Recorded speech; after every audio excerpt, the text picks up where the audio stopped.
Hai guys, kembali lagi bersama gua di Sakahayang Review. By the way, apa kabar kalian penonton setia Sakahayang? Sudah kangen dengan film Out of the Box dan Di Luar Nurul? Oke lah, kebetulan sekali Sakahayang akan membahas sebuah film horror science fiction berjudul Possession 1981. Tapi jangan salah, meski judulnya Possession, tapi film ini bukan film kesurupan biasa. Tentunya ada yang beda. Penasaran dong? Oke lah, daripada kalian penasaran sampai pengen nyoba kerasukan setan isi daster, mending kita langsung saja ke pembahasannya. Dan jika kalian suka dengan channel ini, seperti biasa silahkan subscribe aja biar nggak ketinggalan video menarik lainnya dari Sakahayang.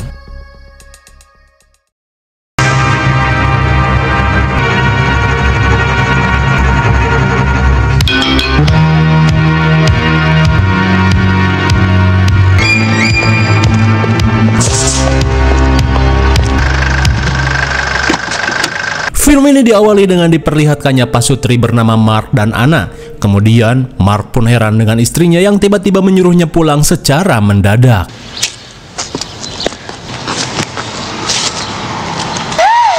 Come and admire him. One mustn't be afraid.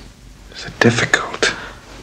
Hingga di malam harinya, setelah diberikan servis setengah ronde, Mark kembali menanyakan apa yang sebenarnya terjadi. Lantas Anna berkata jika ia ingin bercerai. Mendengar hal itu, jelas saja Mark merasa aneh dengan keinginan istrinya ini yang secara tiba-tiba. Namun dirasa akibat sering ditinggal dinas, Mark pun berniat melakukan sesuatu esok hari dengan pekerjaannya. Di keesokan harinya, Mark yang merupakan seorang polisi menemui atasannya untuk mengundurkan diri dari kesatuan dengan alasan fokus pada keluarga. Lantas setelah cukup lama beradu argumen, mereka akhirnya mengabulkan keinginan Mark. Hingga saat akan pulang, bisa kita lihat Mark mendapatkan pesangon yang cukup banyak dari kesatuannya. Anna?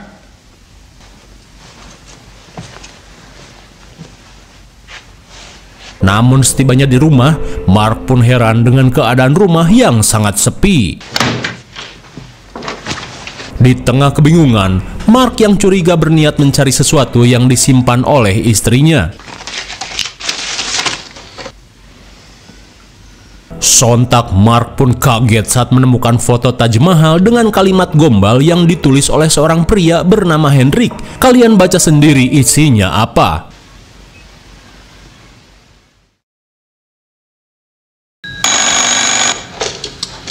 Hingga sesaat kemudian, Mark pun semakin syok saat mendapat telepon dari Anna yang menyatakan jika hubungan mereka telah berakhir, di mana saat ini ia sedang berada di rumah selingkuhannya. Tak cuma itu, Anna pun berkata jika cacing selingkuhannya ini lebih keras dan berotot dibandingkan dengan Mark. Di tengah rasa nyesek dan panas dada, Mark pun meminta Anna untuk menjelaskannya secara langsung di Ojon's Resto. Singkat waktu di Ojon's Resto, tanpa basa-basi Mark yang kecewa menanyakan maksud Anna melakukan perselingkuhan. Padahal kini ia sudah bela-belain keluar dari kesatuan hanya untuk bisa terus bersama Anna dan putranya. Akan tetapi Anna yang tidak peduli hanya berkata jika ini sudah menjadi keputusannya dan Mark tak perlu ikut campur lebih dalam lagi. Mendengar hal itu, jelas saja Mark pun emosi. Look what you're doing! Bad, but if you want,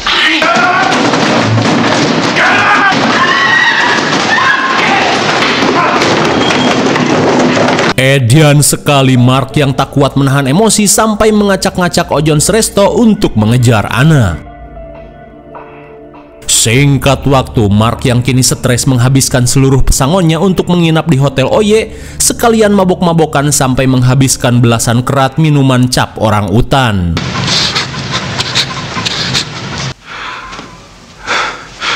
Hingga saat dihampiri seorang pelayan, Mark yang baru sadar dari kobamnya menanyakan sudah berapa lama ia berada di hotel ini. Dan betapa kagetnya Mark saat diberitahu jika Mark sudah menginap selama 3 minggu. Eta si goboy! Mark pun sampai lupa dan menelantarkan anaknya selama 3 minggu. Beruntung di rumah persediaan makanan cukup banyak sehingga putranya ini tidak mati kelaparan. Oke, pagi. Sungguh mengkhawatirkan, Bob yang terlantar kini hampir mengalami stunting.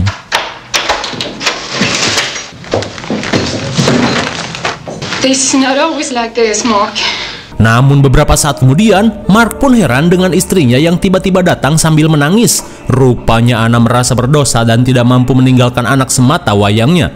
Meskipun heran dan masih emosi, Mark meminta Anna untuk mengakhiri hubungannya dengan si selingkuhan dan fokus pada keluarga ini.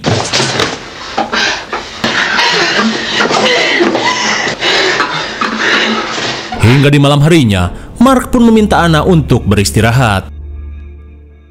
Namun di tengah malam, Mark yang terbangun pun kaget saat Anna tiba-tiba menghilang, sekaligus mendapat telepon dari seseorang yang mengatakan jika saat ini Anna sedang bersamanya di sebuah apartemen. Mendengar hal itu, Mark pun kembali merasa kecewa. Di keesokan harinya, terlihat Mark mengantar Bob pergi cekulah, namun betapa herannya Mark saat melihat seorang guru yang sangat mirip dengan istrinya. Lantas si ibu bernama Helen berkata jika mungkin saja semua ini hanya kebetulan. Di siang harinya setelah mengantar anaknya, Mark pun mengunjungi seorang pria bernama Hendrik yang sempat mengirimi pesan romantis untuk istrinya. Lantas, Hendrik berkata jika sudah 2 minggu ini Anna tidak pernah lagi datang ke rumahnya. Sambil mengecek isi rumah, Mark pun menanyakan sudah berapa lama Hendrik berselingkuh dengan Anna. Lantas Hendrik mengaku jika ia sudah berselingkuh sejak 3 tahun lalu, namun kini Anna tidak pernah lagi mengabarinya. Mendengar hal itu, sontak Mark pun kesal dengan Hendrik.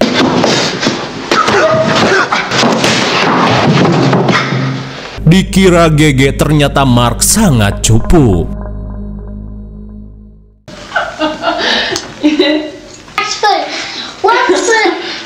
Namun sekembalinya ke rumah, Mark pun heran dengan istrinya yang tiba-tiba sudah berada di rumah.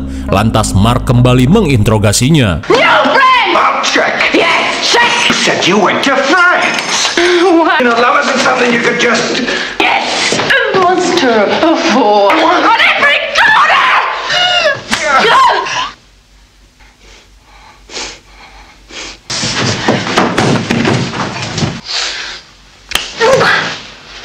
Setelah mendapat gaplokan, Anna pun langsung pergi meninggalkan Mark.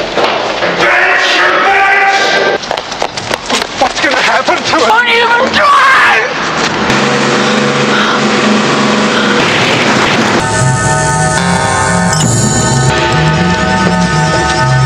Bisa kita lihat keanehan pun terjadi pada diri Anna yang tak bisa dijelaskan secara logika. Singkat waktu, Mark akhirnya meminta bantuan Badan Ojons Detektif untuk memata-matai Anna yang diduga berselingkuh dengan orang baru. Lantas, seorang bos agen bernama Conan langsung menyanggupinya. Di keesokan harinya, lagi-lagi Anna datang dan seolah tidak terjadi apa-apa, di mana ia langsung beres-beres dan memasak. Lantas Mark yang penasaran kembali menanyakan apa yang sebenarnya terjadi. Namun Anna berkata jika ia tidak bisa mengatakan apa-apa. And then I see you again and all this disappears. Do you love him? And Bob too.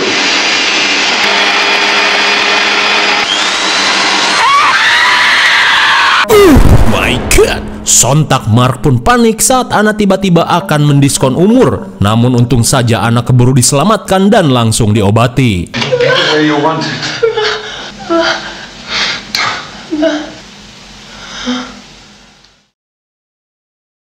Namun sesaat kemudian di tengah rasa depresi, tiba-tiba Mark dihampiri Anna yang kembali bertingkah aneh. Ia pun berkata jika aku harus segera pergi karena dia sudah memanggilku untuk kembali.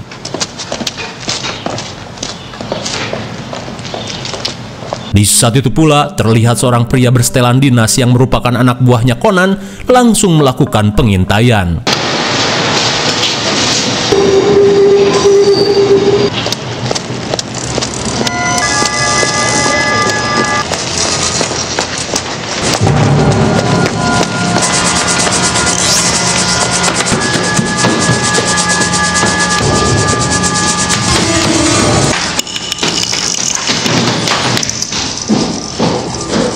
I got your wife's address. It's in Kreuzberg. Sebastian. She seems to be alone.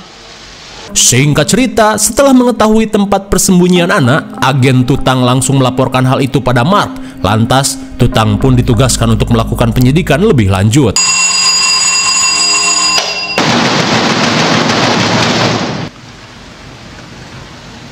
miss, and from the building manager's office. But I can assure you they were right. Saat menemui Ana, Tutang pun heran dengan Ana yang tinggal di apartemen bobrok dan seolah tak terurus. Lantas Tutang yang mengaku sebagai petugas properti beralasan jika ia hanya ingin mengecek setiap jendela di apartemen ini. Tapi di saat itu pula Ana yang terlihat ketakutan meminta Tutang untuk segera pergi. Dirasa ada yang mencurigakan, Tutang pun tidak menggubrisnya.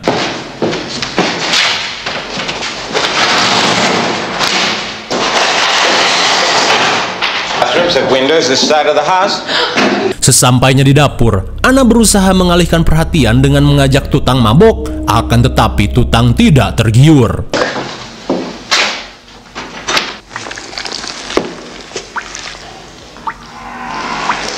Sontak Tutang pun heran saat melihat sosok aneh yang berlumuran darah menempel di tembok WC. Lalu tiba-tiba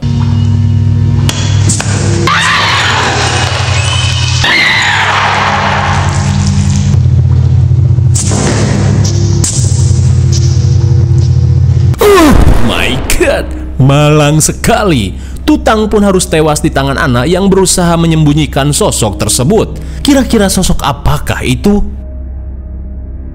Di keesokan harinya, Mark ditemui Conan yang memberitahu jika sesuatu telah terjadi pada Tutang. Karena hingga saat ini, Tutang belum kembali setelah menemukan apartemen persembunyian Ana. Takut terjadi sesuatu, Conan yang khawatir berniat pergi ke TKP.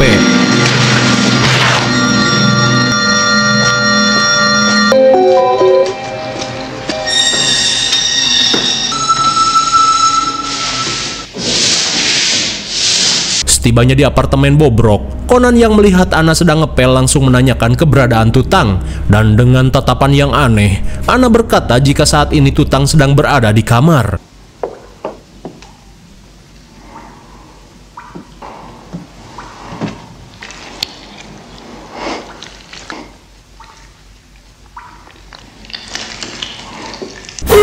My God, betapa syoknya Conan saat melihat sosok makhluk menjijikan bertentakel rebahan di atas kasur.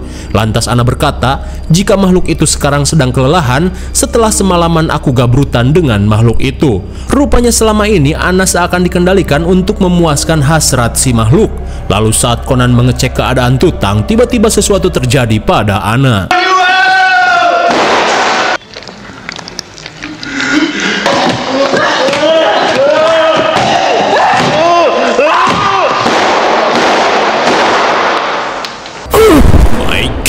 Malang sekali.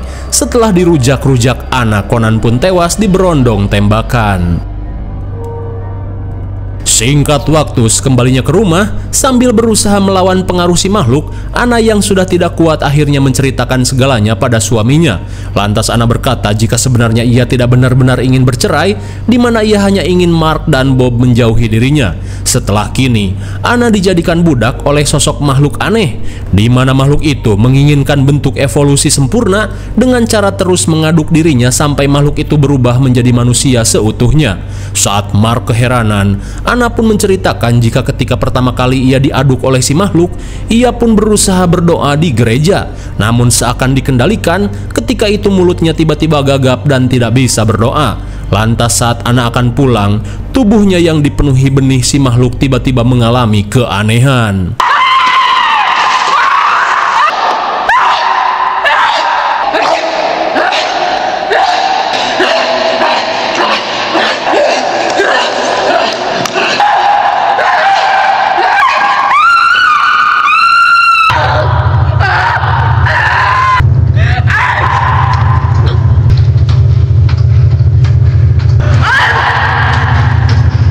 Mengerikan sekali, Ana pun mengeluarkan banyak lendir setelah tubuhnya overdosis pejah si makhluk. Dan kini Ana berkata jika ia tidak akan bisa terbebas dari pengaruh si makhluk sebelum si makhluk benar-benar berevolusi seutuhnya. Hingga sesaat kemudian, Ana yang kembali merasakan panggilan si makhluk langsung pamit untuk menemuinya. Singkat waktu, Mark yang datang untuk menjemput Bob seketika heran dengan mata Helen yang kini terlihat jelas berwarna hijau. Namun Helen berkata jika ini hanya lensa kontak yang baru ia beli di emperan.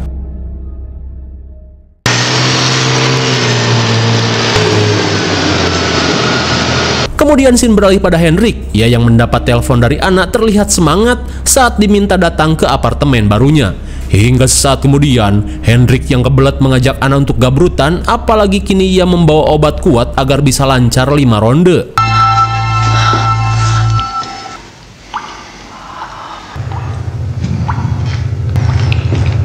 This is a joke.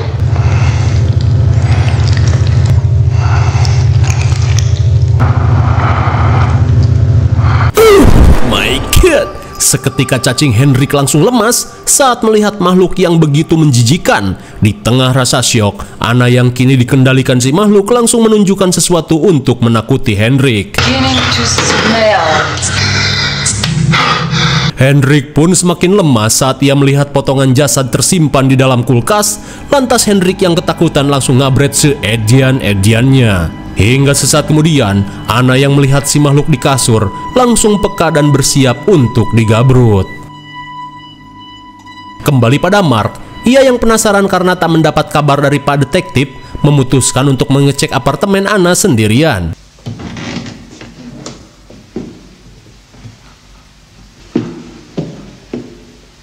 Di tengah situasi sepi, Mark pun heran saat mencium bau yang sangat menyengat.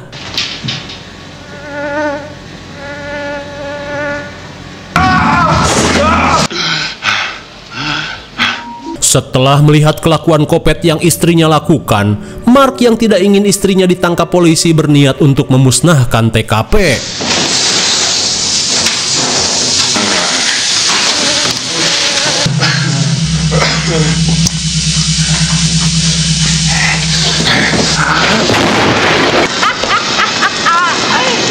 Edan sekali, demi rasa cintanya pada sang istri, Mark pun nekat terlibat dalam kasus ini.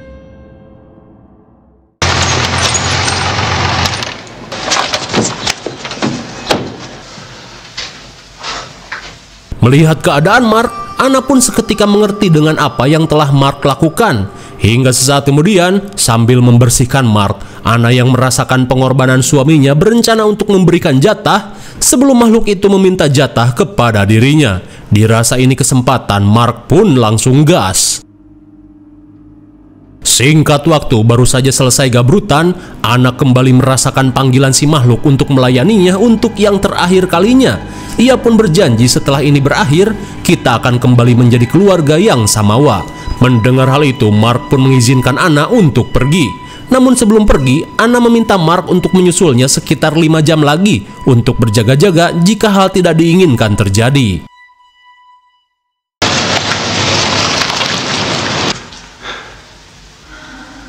Singkat waktu 5 jam kemudian, Mark pun menyusul Anna ke sebuah rumah kosong. Di tengah pencarian, Mark pun mendengar suara jeritan dan istrinya yang begitu bergema.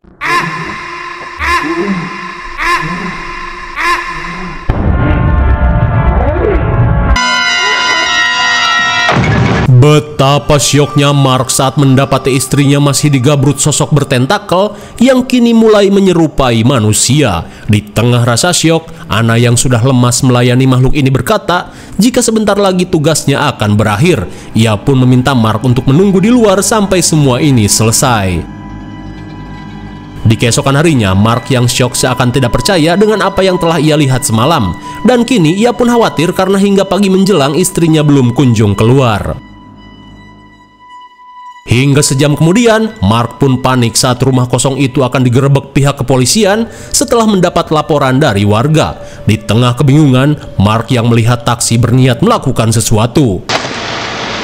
Back up.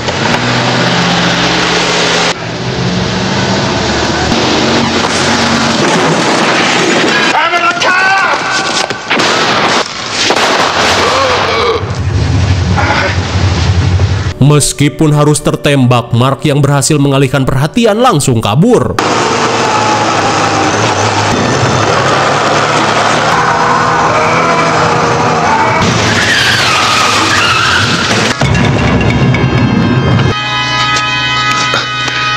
Di tengah rasa encok dan pedih, Mark kembali berusaha untuk kabur.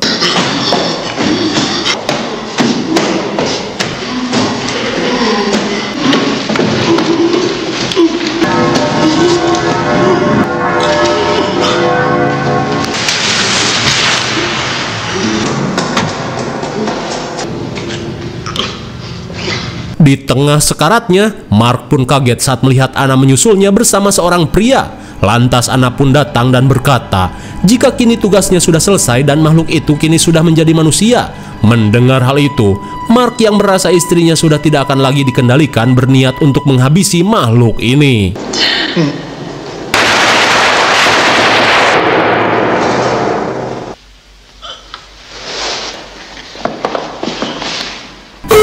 My God, suwe sekali.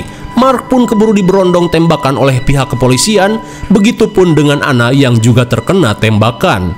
Dalam sekaratnya, Anna pun meminta maaf pada Mark atas semua yang telah terjadi. Lantas, setelah Anna dan Mark tewas, si makhluk pun berkata jika kini kami akan menggunakan identitasmu untuk hidup di dunia ini. Kemudian, si makhluk pun langsung kabur melalui atap apartemen sambil mengancam seorang wanita. Singkat waktu, scene beralih ke apartemen. Rupanya si makhluk yang menyerupai Mark kini mendatangi apartemen Helen.